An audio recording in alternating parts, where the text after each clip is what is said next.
जरा सोचिए, अगर आप एक अनजान शहर में सिर्फ एक शानदार छुट्टी मनाने जाए और अचानक आपकी एक गलती से आपकी पार्टनर की जान चली जाए। कुछ ऐसा ही हम आज इस मूवी में देखेंगे जिसका नाम है आर्मी ऑफ वन।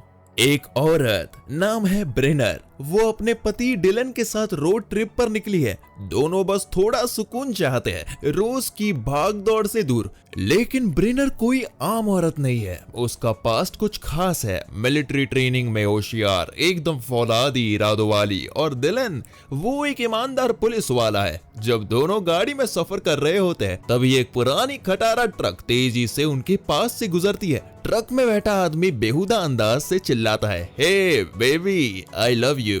फिर वो ट्रक वाला आगे निकल जाता है। ब्रेनर और डिलन एक दूसरे को देखते हैं और सिर हिलाकर उसे इग्नोर कर देते हैं। वो अपना मूड खराब नहीं करना चाहते। थोड़ी देर बाद वो एक सड़क के किनारे छोटे से होटल पर आकर रुकते हैं। डिलन वॉशरूम चला जाता है और ब्रेनर बैठकर थोड़ी हवा खाने लगती है। लेकिन तभी फिर से वही ट्रक वाला आ जाता है। उसका नाम है बच। वो ब्रेनर को फिर से परेशान करने लगता है, उसके पास आकर गंदी बातें करता है। ठीक उसी वक्त डिलन लौट आता है और बच से भिड़ जाता है। माहौल एकदम गर्म हो जाता है, लगता है अभी झगड़ा हो ही जाएगा।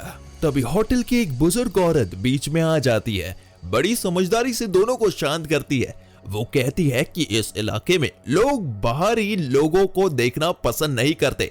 फिर वो मुस्कुराकर कहती है, यहाँ सब मुझे मॉम बुलाते हैं, जो चाहिए ऑर्डर करो, बिल बुझ भरेगा। डिलन शुक्रिया अदा करता है। खाना खाकर दोनों फिर सफर पर निकल पड़ते हैं। कुछ ही देर बाद एक सुनसान जंगल में पहुंचते हैं और वही कैंप लगाने का फैसला करते हैं। तभी एक महिला पुलिस ऑफिसर वहां आ जाती है। वो ब्रेनर से बड़ी फ्रेंडली होकर बात करती है, लेकिन उसकी बातों में कुछ अजीब सी वाइब्स होती है। वो कहती है, यहाँ के लोग बाहरी लोगों को पसंद नहीं करते, खासकर जो जंगल में घूमते हैं। ब्रेनर और डिलन उसे धन्यवाद कहते हैं और ऑफिसर चली जाती है। अभी भी वो अपनी ट्रिप का मजा लेना चाहते हैं। तो अगले दिन दोनों ट्रैकिंग पर निकलते हैं। जंगल के रास्ते में एक जगह रास्ता दो भागों में बट जाता है। डिलन पूछता है किधर चले। ब्रेनर जवाब देती है लेफ्ट। उन्हें नहीं पता था कि ये एक छोटा सा फैसला उनकी जिंदगी बदल देगी। जैसे ही वो आगे बढ़ते हैं बारिश शुरू हो जाती है। दोनों भीगते हुए भागते हैं और एक पुराना सा दिखने वाला कैबिन दिखता है और वहीं से कहानी लेता है खतरनाक मोड़। बारिश तेज हो चुकी थी तो उन्होंने सोचा कि भीगने से बेहतर है उस कैबिन में चले जाए। जैसे ही वे उस पुराने कैबिन के अंदर गए माहौल थोड़ा सुकून भरा लगने लगा। कुछ देर तक वे आपस में बातें करते रहे, फिर एक दूसरे की बाहों में समा गए और प्यार भरे एक छोटे से पल को जी लेते हैं। लेकिन वो पल ज्यादा देर तक टिक नहीं पाया। ब्रेनर के मन में बेचैनी हुई तो उसने कैबिन के अंदर टहलना शुरू किया। तभी उसे एक कमरा मिला जिसके अंदर एक छुपा हुआ हिस्सा था। वह भयानक दृश्य था, बहुत बंदूकें और गोलियां रखी हुई थी। उसके अंदर खतरे की घंटी बज चुकी थी। उसने डिलन को आवाज लगाई। डिलन बाहर देखने आया और उन्होंने डिसाइड किया यहाँ से जल्दी निकलने का। लेकिन पीछे से बुच ने हमला कर दिया। जब होश आया तो दोनों एक अंधेरी जगह में बंधे हुए थे। डिलन बुरी तरह घायल था और बुच मजे लेकर उसे तड़पा रहा था। तभी बुच का एक साथी आकर कहता है, डिलन तो पुलिस वाला है। यह सुनकर बुच डर गया। कुछ देर तक झूठा दोस्त बनने की कोशिश की और फिर अचानक दोनों पर गोली चला दी। फिर उनके शरीरों को जंगल में एक गड्ढे में फेंक दिया गया। सबको लगा दोनों मर चुके हैं, लेकिन कहानी यही नहीं खत्म होती। ब्रेनर मरी नहीं थी, गोली बस छू कर निकल गई थी। होश में आते ही उसने डिलन को देखा। वो अब नहीं रहा, दिल टूट गया। लेकिन आंसुओं से ज्यादा अब उसके अंदर सिर्फ गुस्सा था। उसे लगने लगा ये सब उसकी वजह से हुआ। काश वो लेफ्ट रास्ते की जगह राइट जाती, पर अब पछताने का समय नहीं था। ब्रेनर की असली ताकत जाग चुकी थी। वो अब एक पत्नी नहीं, एक सोल्जर बन चुकी थी। उसने पास की कुल्हाड़ी उठाई और निकल पड़ी बदला लेने। शहर में इस बीच बुच और उसके साथी ऐसे घूम रहे थे जैसे पूरे जगह उनके बाप की हो। उनका व्यवहार लोगों के साथ बेहद घटिया था, खासकर महिलाओं के साथ। अब तक ये साफ हो चुका था कि ये औरतों को किडनैप करते हैं और उनके साथ बहुत ही गलत काम करते हैं। यहाँ तक कि होटल वाली मॉम भी इस पूरे खेल में शामिल थी। उधर जंगल में ब्रेनर लकड़ी से एक जानलेवा हथियार तैयार किया।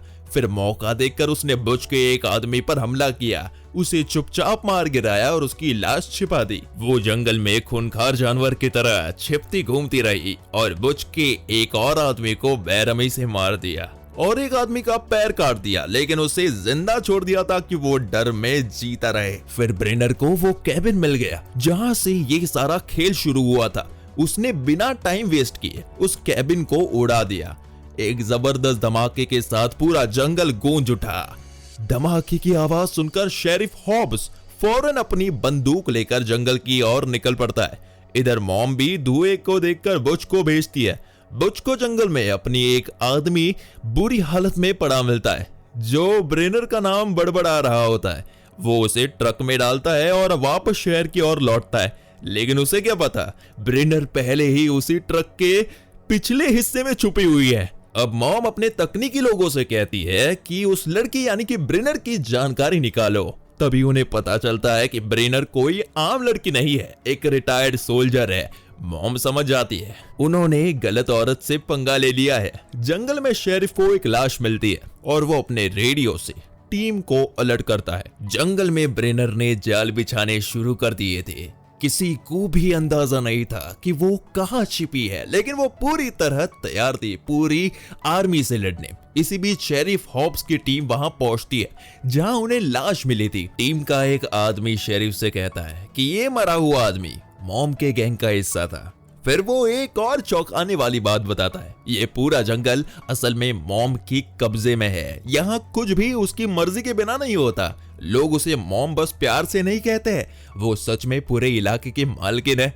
शेरिफ कंट्रोल रूम में कहता है कि अब वो खुद मॉम से मिलने जाएगा, लेकिन उससे ये नहीं पता था कि उधर मॉम को पता चल गया है कि वो उसके घर आने वाला है। शेरिफ अपने 2 आदमियों के साथ मॉम से मिलने जाता है। वो जंगल में मिली लाश का जिक्र करता है, लेकिन मॉम बड़ी चालाकी से कहती है कि वो आदमी खुद ही अपनी जान ले बैठा।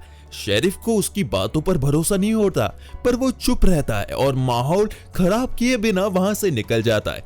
रात होते ही मॉम और उसके साथी शराब पीते हैं, उस मरे आदमी का मातम मनाते हुए। लेकिन तभी बुच शराब के नशे में झूमता हुआ एक कमरे में जाता है और वहां पहले से ही ब्रेनर छुपी होती है। ब्रेनर अब बातचीत के मूड में बिल्कुल भी नहीं है। वो सीधा चाकू निकालती है और बुच का गला काट देती है। वो दर्द से तड़पता हुआ मर जाता है और कहती है, ये मेरी पति की मौत का बदला था। सुबह होते ही ब्रेनर अब भी उसी घर में छिपी होती है। तभी वो देखती है कि मॉम का एक आदमी एक छोटी लकड़ी को खींचकर एक बंद कमरे में ले जा रहा है। ये देखकर ब्रेनर चुपचाप अंदर घुसती है और दरवाजा खोलकर उन्हें आजाद करती है, लेकिन डर से कांप रही एक लड़की चीख पड़ती है। एक गार्ड फौरन भागता हुआ आता है और गोली चला देता है और वो गोली एक लड़की को लगकर वो वही मर जाती है। वो चालाकी और फुर्ती से गार्ड को मार गिरती है। फिर एक लड़की एमिली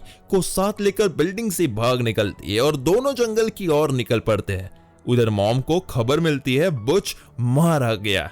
लड़कियां भाग गई। ये सुनकर मॉम भड़क जाती है। मॉम अब पूरी तरह पागल हो चुकी थी। उसने गार्ड्स को ऑर्डर दिया कि किसी भी कीमत पर ब्रेनर को ढूंढो। उसके आदमी जंगल में ब्रेनर का पीछा करते हैं, लेकिन उसकी फंसाए जालों में फंसकर मारे जाते हैं। एक को तो ब्रेनर सीधे गोली मार देती है। रात को ब्रेनर और एमिली एक आग के पास बैठते हैं। वही एमिली खुश हुई बताती है कि वो प्रेग्नेंट है और उसे अपने बच्चे की जान का डर है। ब्रेनर उसे दिलासा देती है कि उसे और उसके बच्चे को कुछ नहीं होगा। अगली सुबह मॉम अपने सबसे खतरनाक आदमी को कुत्तों के साथ भेजती है। वो लोग एमिली को पकड़ लेते हैं, लेकिन ब्रेनर वक्त पर पहुंचकर हमलावरों को मार देती है। उसी वक्त शेरिफ हॉब्स भी वहां आता है, लेकिन एक गार्ड की गोली से घायल हो जाता है। ब्रेनर तुरंत उस गार्ड को मार गिराती है और शेरिफ को सुरक्षित ले जाती है। अब तीनों मिलकर आगे का रास्ता सोचते हैं। वो लोग जंगल के रास्ते से चलते हैं, उम्मीद है कहीं से मदद मिल जाए। तभी उन्हें एक महिला पुलिस ऑफिसर मिलती है, वही जो पहले ब्रेनर और उसके पति को चेतावनी दी थी। वे उसे भरोसा के लायक समझकर उसकी गाड़ी में बैठ जाते हैं और थक कर सो जाते हैं। लेकिन जब आँख खुलती है तो वो फिर से मुसीबत में होते हैं। चारों ओर मॉम के आदमी घेर चुके थे। वो पुलिस ऑफिसर भी मॉम के लिए काम करती थी। दोनों को पकड़ लिया जाता है। एमिली डर से बता देती है कि बुच कि बच्चे की मां बनने वाली है, लेकिन मॉम को कोई फर्क नहीं पड़ता। वो एमिली को एक अलग कमरे में भेज देती है और ब्रेनर को टॉर्चर देने की तैयारी करती है। थोड़ी देर बाद एमिली खाना लेकर आती है, लेकिन असल में वो ब्रेनर को आजाद कराने आई होती है।